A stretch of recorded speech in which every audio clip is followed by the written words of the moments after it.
I'm not happy to be interrogated by people who belong to a party formed from what I consider to be a criminal syndicate. Forensic investigator and anti-corruption activist Paul O'Sullivan has once again shaken South Africa's political and legal landscape. In a dramatic appearance before Parliament's ad hoc committee investigating corruption, political interference, and criminal infiltration in the justice system, O'Sullivan delivered explosive testimony, directly confronting politicians, senior police officials, and even former intelligence figures. This was not just another hearing, it was a confrontation. Let's break down exactly what happened.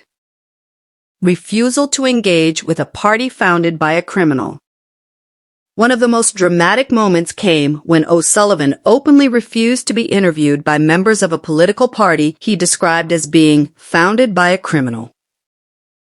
Though he did not mince words, the remark was widely interpreted as referring to the party led by former President Jacob Zuma. His refusal immediately raised tensions inside the committee room. Rather than soften his stance, O'Sullivan doubled down, insisting he would not legitimize questioning from individuals he believed lacked moral authority.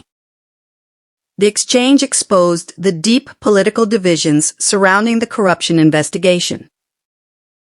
Army number controversy and personal allegations.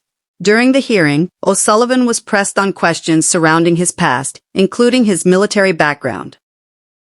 When asked about his Army number, he firmly stated that he does not recall it. Critics attempted to use this as a credibility attack, but O'Sullivan stood firm. Then came a more personal accusation, allegations that he had abused his ex-wife. His response was immediate and direct. "I am not a woman abuser." He categorically denied the claim and accused his critics of attempting to discredit him through character assassination rather than confronting the substance of his testimony. The hearing shifted from institutional corruption to personal defense, and O'Sullivan did not retreat. Phala Phala allegations dismissed. Another explosive moment came when O'Sullivan addressed claims made by former spy boss Arthur Fraser. Fraser had previously linked O'Sullivan to matters surrounding the controversial Phala Phala scandal involving President Cyril Ramaphosa. O'Sullivan did not hesitate. He described the claims as entirely fabricated. He rejected any suggestion that he was involved in orchestrating or influencing aspects of the scandal and accused Fraser of spreading misinformation. This denial added another layer to the already complex political drama surrounding Phala Phala.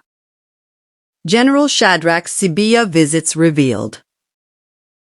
Perhaps one of the most significant revelations during his testimony involved Lieutenant General Shadrach Sibiya. O'Sullivan told the committee that General Sibiya frequently visited his office. According to O'Sullivan, these visits were centered around discussions of corrupt officials and judges. If accurate, this raises serious questions.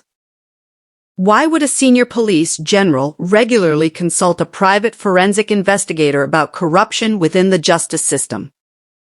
Was this collaboration in the public interest, or does it reveal something deeper about internal divisions within law enforcement?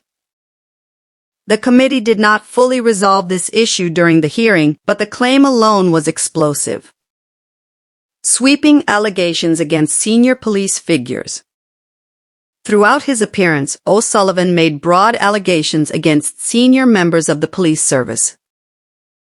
He suggested that corruption within law enforcement was not isolated, but systemic. He described what he believes to be political interference in criminal investigations. He implied that certain officials were shielded from prosecution due to powerful connections. These statements, if substantiated, could have far-reaching consequences. But they also place O'Sullivan himself at the center of intense political crossfire. The bigger picture. This testimony was about more than personal disputes. It highlighted the fragile state of trust in South Africa's justice institutions. It exposed deep political polarization, accusations of criminal infiltration, battles between former intelligence officials and anti-corruption activists, ongoing fallout from the Phala controversy. O'Sullivan positioned himself as a whistleblower fighting systemic corruption. His critics, however, argue that he is a controversial figure with his own complicated history. What remains clear is this: the hearing did not calm tensions, it intensified them. Conclusion: Paul O'Sullivan's appearance before Parliament will likely be remembered as one of the most confrontational testimonies in recent anti-corruption proceedings. He refused to back down.